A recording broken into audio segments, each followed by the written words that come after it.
Hi, I'm Jamie Poisson.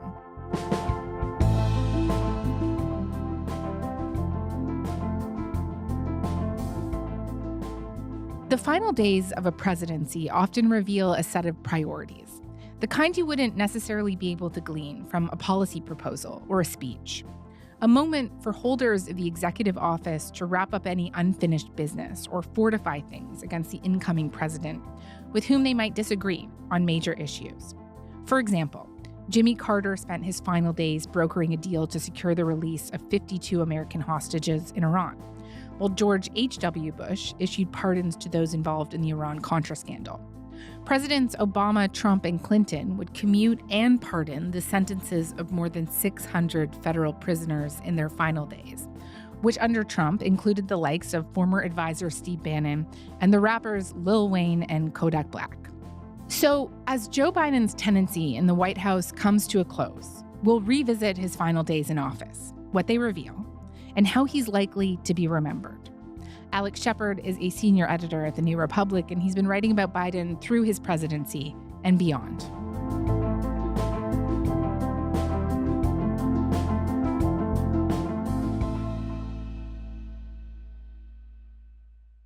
Alex, hey, it's always great to have you. It's great to be back. So before we get into specifics, why do you think the final days of a presidency are so important? What can they stand to teach us? I think that they've gotten more important as American politics has grown more dysfunctional. It's really uncommon over the course of any presidency now to have any period in which the leader of the country is fully unencumbered. It used to be that sort of the 100 days were looked at, the first 100 days of an administration were looked at as this sort of agenda setting moment. But as we've reached this sort of era of gridlock, dysfunction, political polarization, more and more, less and less happens during that period. So the end of the presidency, what has, been colloquially referred to as the lame duck period, actually has sort of stood out as a place where presidents can kind of enact their will. And I think also make a sort of symbolic case for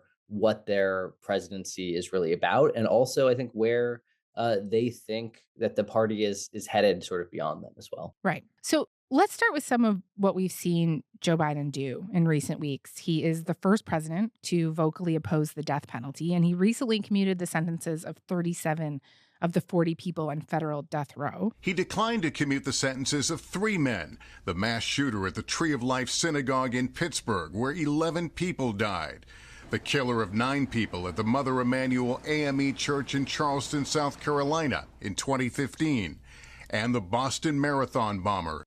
Biden has also commuted the sentences of nearly 1,500 people and pardoned 39 others who had been convicted of nonviolent crimes. This is the largest single-day grant of clemency in modern American history. And how significant is that? What does that tell you? What does that say to you? I think in a lot of ways, what it says is that this is and has been a priority for Democrats, but one that they've feared, particularly in this sort of era in which crime has become such a focus of GOP attacks. That halting the death penalty or stopping the federal use of the death penalty is a priority. And I think in general, we've seen a slowing down of federal executions. But I think that for Biden, this was a moment to really assert that. Saying in a statement, "Make no mistake, I condemn these murderers, grieve for the victims of their despicable acts, but guided by my conscience and my experience as a public defender, I am more convinced than ever that we must stop the use of the death penalty at the federal level." And I think that the response has also been interesting. It's been more muted here as attention has been focused largely on other pardons. At the same time, I think this is also probably the most effective way that Biden has actually sort of stymied a priority of the Trump administration. He had been advocating since his first term for a real increase in the speed of federal executions and had been largely stymied the first time around. But he and some people in his orbit were pushing this, I think, again, also as a kind of symbolic, although also horrifyingly literal way of showing that they are, quote unquote, serious about crime. But Biden's actions here, as in, some other areas, particularly when it comes to the environment, really do sort of slow down or perhaps even halt one of Trump's biggest promises. When you say that other pardons are taking up more of the attention, I'm assuming you're at least in part referring to one of Biden's most polarizing moves, the pardoning of his son, Hunter, which is an intervention that he long said he wouldn't make, right? This decision has been subject to widespread criticism, even within his own party. And I'm just curious, what do you make of him pardoning his son and the uproar around it? What do you think about it? I have complicated thoughts about it. I think some of those thoughts are complicated by the conversations that I've been having with people within the Democratic Party. I think that, as you head into a administration that I think most people are expecting to be corrupt, for lack of a better term, and self-dealing. And you look back at the first Trump administration and the sort of lines between Trump's personal business, his family business, and the actions of his administration were really blurred. At the same time, when you do look at the Hunter Biden case objectively, it is a situation in which it's hard not to see a political angle, and that people who have committed similar crimes tend not to face jail time, particularly not the I think decade or so that Hunter Biden was theoretically facing here. So I think that he was dealing with a degree of partisan lawfare, and that was the response.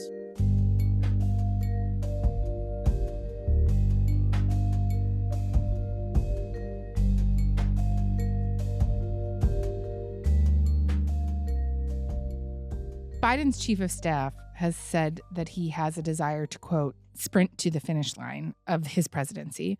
For example, he spent the last few weeks jet-setting around the world, becoming the first American president to go to the Amazon rainforest. Today, I'm proud to be here, the first sitting U.S. president to visit the Amazon rainforest, to recommit protecting the rainforest like this one. He also took a trip to the West African nation of Angola. We hear them in the wind and the waves. Young women, young men, born free in the highlands of Angola, only to be captured, bound, and forced on a death march along this very coast to this spot by slave traders in the year 1619. But reporters have described him on these trips as wary, fragile. The New York Times reported on concerns that Biden wouldn't be able to make it up a steep staircase to a museum in Angola. He's 82 and obviously tired.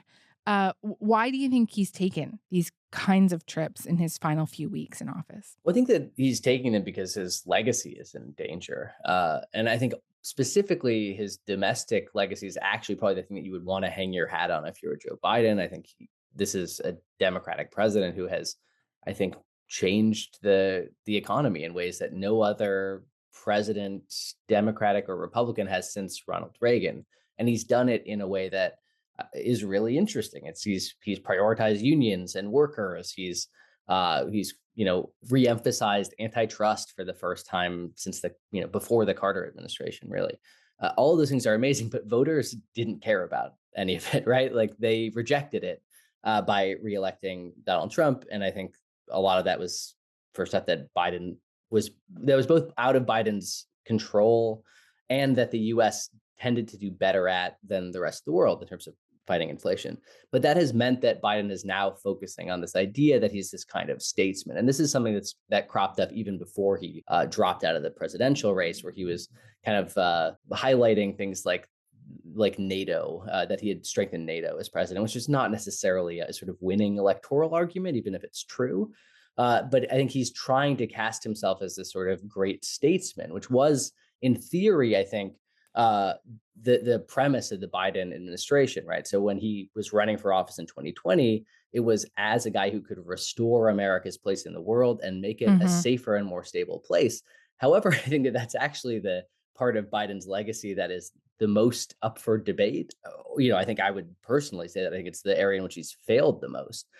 So I think that, for me, this sort of world tour is actually an expression of weakness and not strength. It's a representation of the fact that Biden doesn't feel comfortable emphasizing his real domestic accomplishments, and he's sort of grasping at straws by casting himself as the sort of last great American statesman.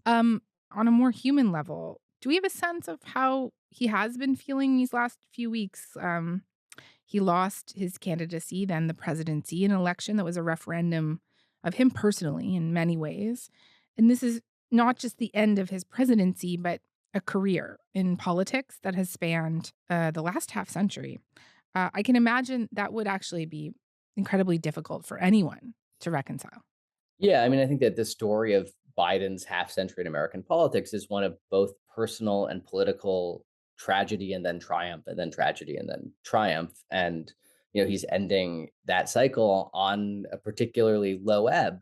And I think recognizes that to some extent. But what we've seen, particularly since the midterms, is a sense of the brittleness of Biden's political personality. And I think it's Mm, egocentrism as well. So what we're sensing, and certainly what reporting is coming out, and from talking to people who are in that orbit, you get the sense that Biden is extremely defensive, that he believes that if he had run, he would have beaten Donald Trump, which I think seems fairly ridiculous. And he's very protective of his kind of status as a transformative president. But I think it's worth actually going back to the 2020 campaign briefly, when I think partly to quiet concerns about his age, Biden emphasized himself as a bridge, a sort of democratic bridge. This was partly a way of skirting the question of if he would serve a second term as he would have left office mhm. as an 86-year-old. But I think what we have to ask ourselves now is, okay, so a bridge to where, right? And I think that right now it seems like it was a bridge to nowhere. And I think Biden in these closing days, he's angry and defensive, but I think it's worth asking, well, where did he leave the Democrats? And I think that, it's safe to say that it's been a bridge to nowhere.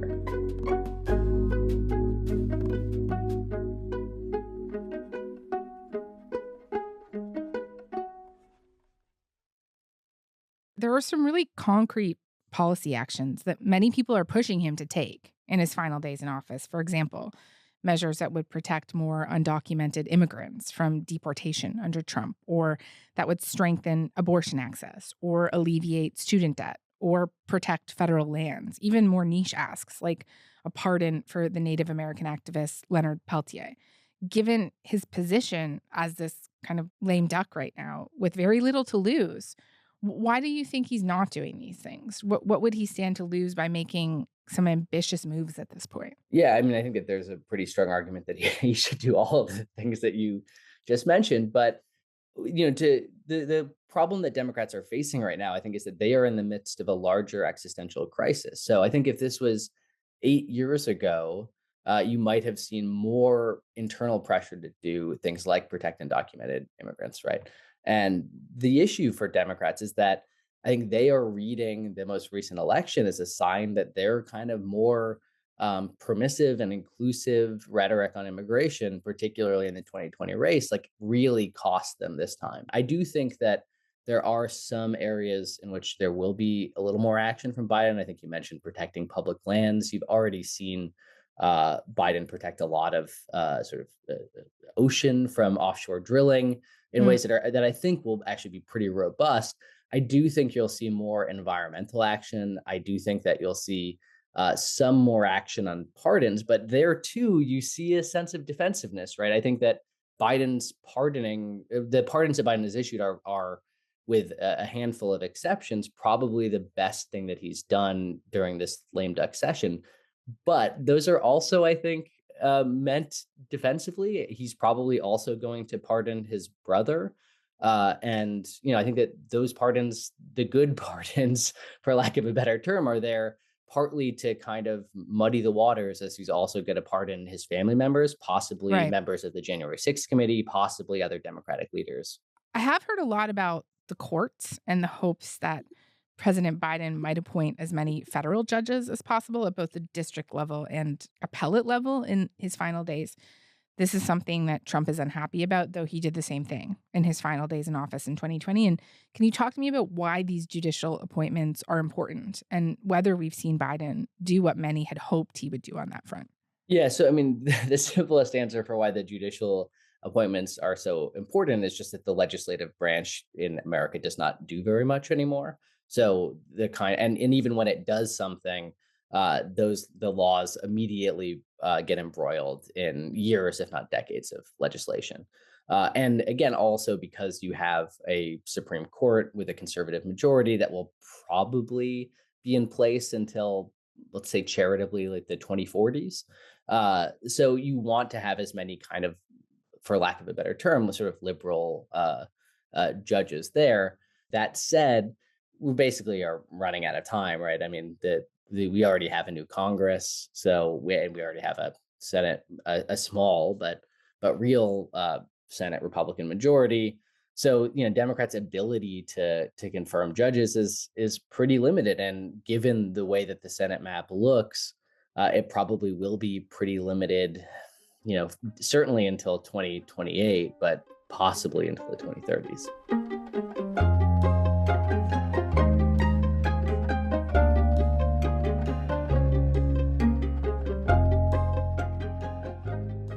Let's come back to foreign policy, and likely the biggest item of unfinished business, the ceasefire in Gaza, the lack of ceasefire in Gaza. Team Biden has talked about a ceasefire as a real legacy opportunity for Biden, and they've said that there's real desire to get one done before they run out of time. But a deal does not appear any closer. I also struggle to understand their bargaining position here, given the fact that Trump, who is largely seen as being pretty favorable to Netanyahu, is taking office 2 weeks from now. So break this down for me. Do you think there's a world in which we see a last-minute peace deal between Israel and Hamas?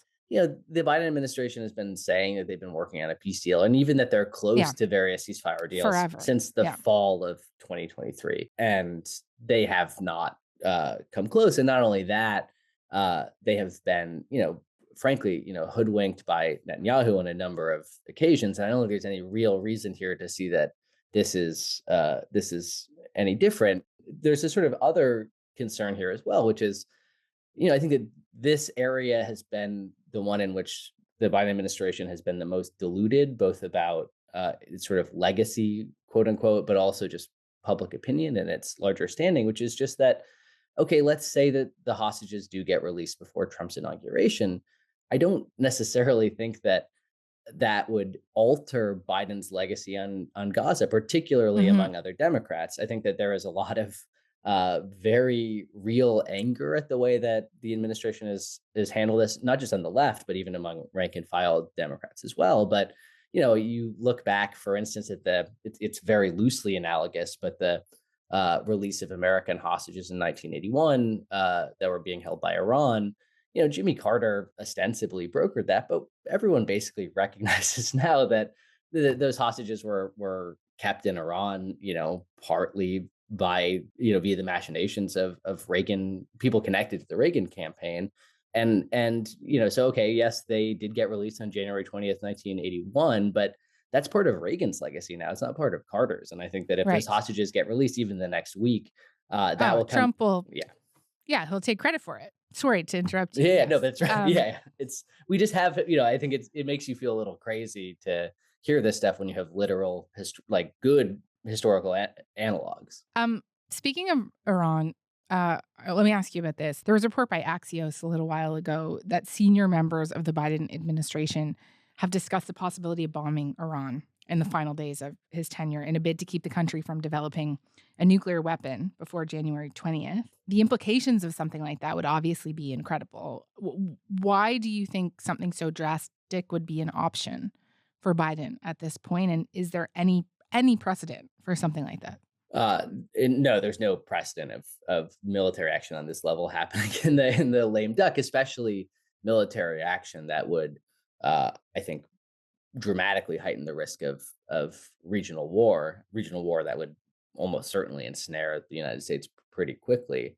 I guess why they would do it is that they don't want Iran to develop a nuclear bomb on their watch, that they don't want the incoming Trump administration to flay them yet again for their weakness on Iran.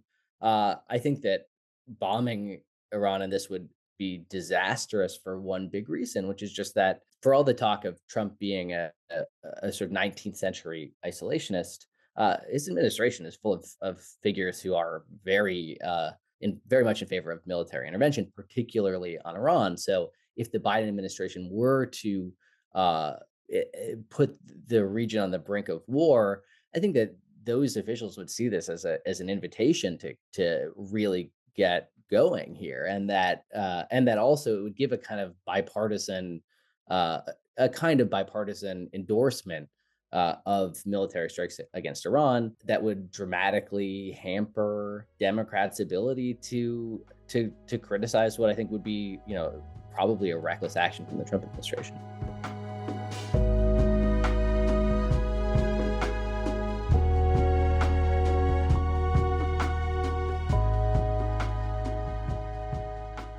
With the caveat that presidents are obviously remembered differently depending on who's asking and answering the question, um, Biden will leave office the oldest president in his nation's history. What are the issues or moments that you think he will likely be remembered for that we haven't talked about yet? I think that the most important one is actually his economic legacy, which is ironic because it is the thing that probably cost Kamala Harris and the Democrats in November. But Biden's domestic policy work was, I think, extraordinary and novel in a lot of ways. Where, yes, to an extent, uh, it did herald a return to kind of New Deal era emphasis on things like full employment.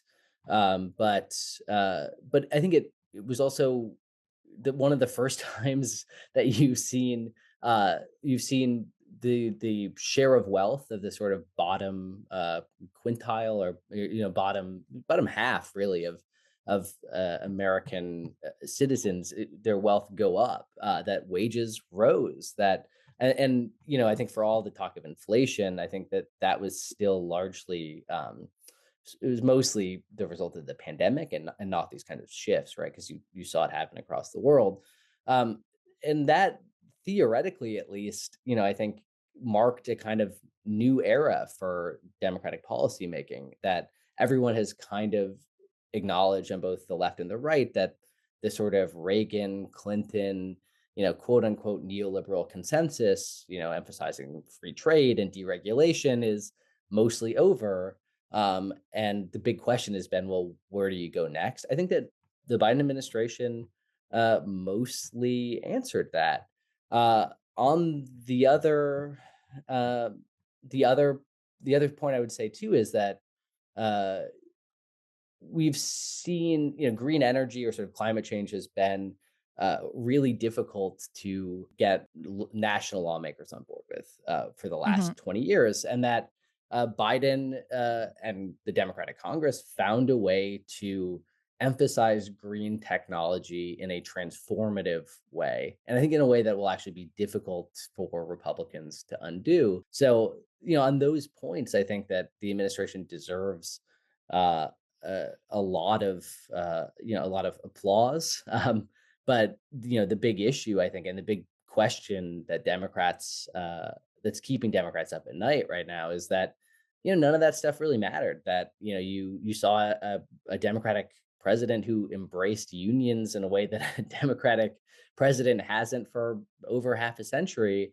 And Trump, the Republican and Trump share of the union vote grew. So I think that the problem that Democrats face now is that the best things that Biden didn't benefit them electorally at all.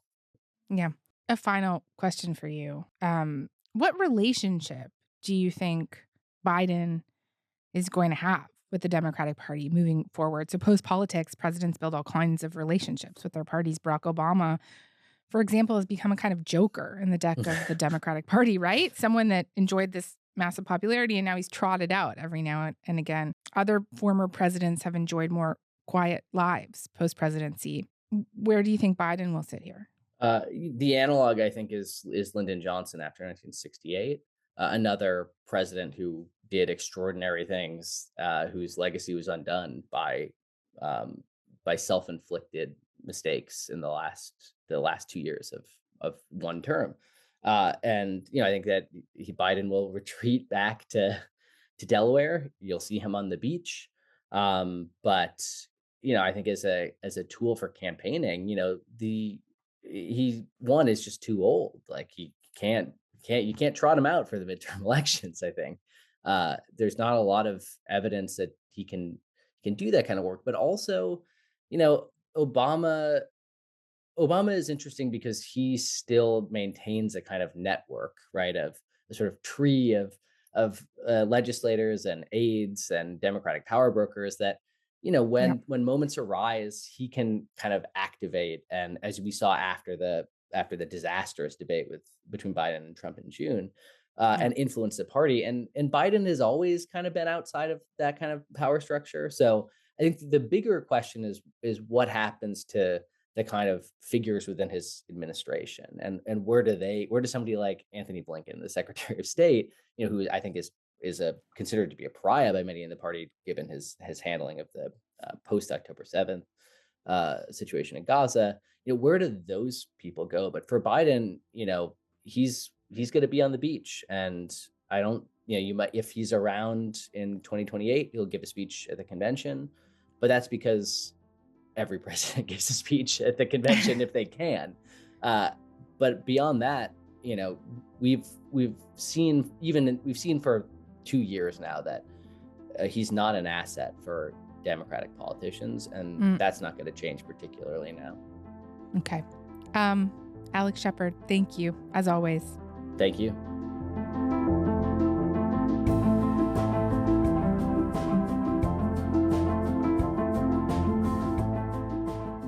All right, that is all for this week. Front Burner was produced this week by Joytha Sengupta, Matt Amha, Ali Janes, Lauren Donnelly, and Mackenzie Cameron. Music is by Joseph Shabason. Our senior producer is Elaine Chow. Our executive producer is Nick McCabe-Locos. I'm Jamie Poisson. Thanks so much for listening. Talk to you next week.